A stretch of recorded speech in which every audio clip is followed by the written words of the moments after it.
right? Well, when you're growing up as a single mama or you're growing up as a little girl with no father, then guess what? You got two people in a relationship that think they're trauma bonding, but they're not even fucking bonding. They're competing. No one's being heard. And the only thing they're doing good is probably sex, if even that. Let me say one thing though, Dimitri. Mhm. Patriarchy values masculinity.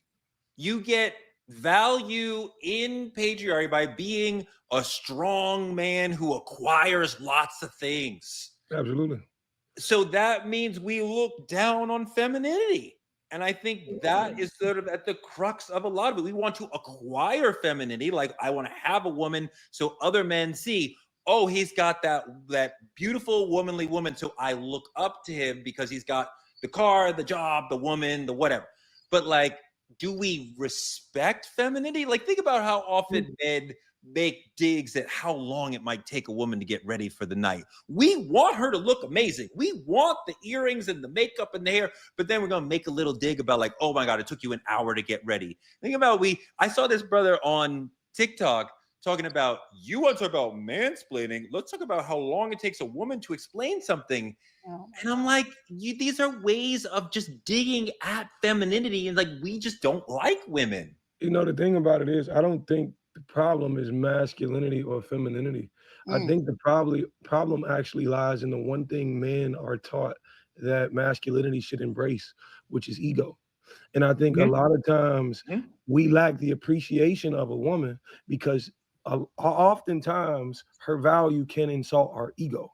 To be overeducated. Her value insults our ego. Absolutely. To see a woman who's highly educated, to see a woman make more money than you do, to see a woman who's hyper independent, we automatically label it as too much. We minimize their successes. We fear, like, the thing about it is, just like men are afraid to approach women these days, men are even more afraid to say, that's a high value woman. She's valuable. We can't even give flowers to women. And it breeds in appreciation, but it's more of, I think men are intimidated. 100%. And the better word is called jealous. Let's call it what it is. You just described jealousy. Yeah, I definitely agree. And, you know, I will also say that as far as women go, I think that it is a masculine and feminine thing. I think that women, especially Black women, have become much more masculine, and for good reason. We know there's a lot of single moms. We're the most single mom race in the nation. And I think that men have been a little cringy talking about a lot of Black women become masculine. But it's want to go there? Let me give this disclaimer, because masculinity is not gender-based, it's energy-based. We all have both. Okay. Masculine man still has 10 to 20% femininity. The most feminine woman still has 10 to 20% masculinity. A really great book, if you guys want to do your research, is The Way of the Superior Man by Data. He really dives into how masculinity and femininity work. And because now a lot of these super successful single mothers are out here, a lot of times I can't teach a man how to be a man. I'm a woman. A woman cannot teach certain things because I haven't had that experience. Just like I can't teach a white person how to be Black. It's an experience thing. You have to go through it in order to understand it. And so inside of that, I feel like men are becoming much more feminine. Well, what lacks inside of higher levels of femininity? To be honest, it's leadership.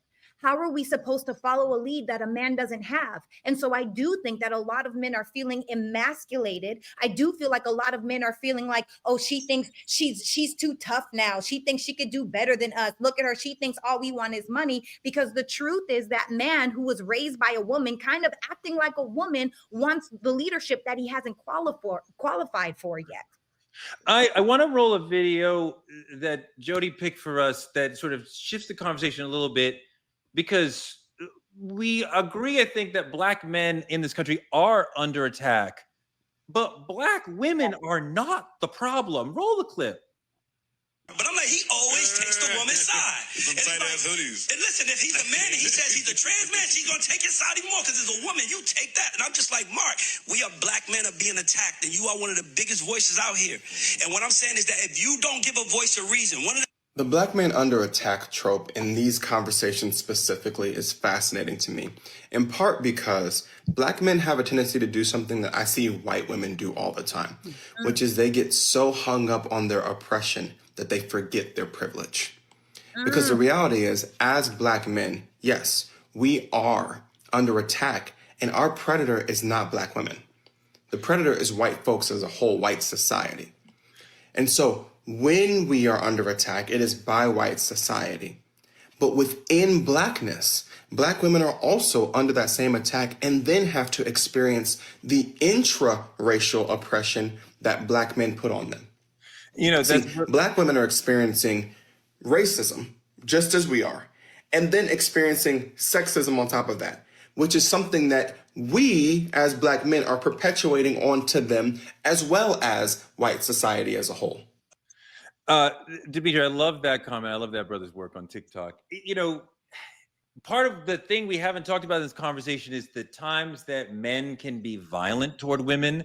And I'm not just talking about the physical violence, which is obviously horrible, but the sort of emotional violence that we can sometimes visit on women, which I think comes from misogyny. I think comes from, in some men, an anger toward mom that can't be expressed toward mom because she is a queen and a saint. So then you're taking it out on your girl or the girl you're dating right now.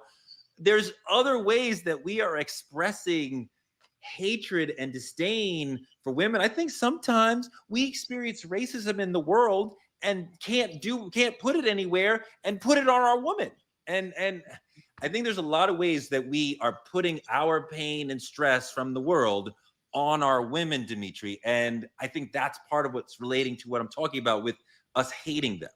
No, it's a fact. It's not even close to not being true. It's a solidified fact. The idea that a lot of times what we harbor inside, what we hate about ourselves, we gotta make somebody feel worse than we do, and that's usually the person you lay next to every night. But what I've learned with my friends and XYZ, I don't have any friends who put their hands on a woman at all. Of course. But what I've seen in just in general from being Black and in the hood, oftentimes the men who grow up to hit their woman, they dad hit their mama, and it continued, and it continued, and it continued until this became just a degrading act that just men hold against women. And to be quite honest with you, like I'll give you an example. I had a friend, an old friend of mine. He would just lash out. He would drink, he would hit, and this is every single thing his father did to his mother that he hated about his dad. And that's what the ironic part about it was to me. You hated this man for these exact things, but you can't see it in yourself.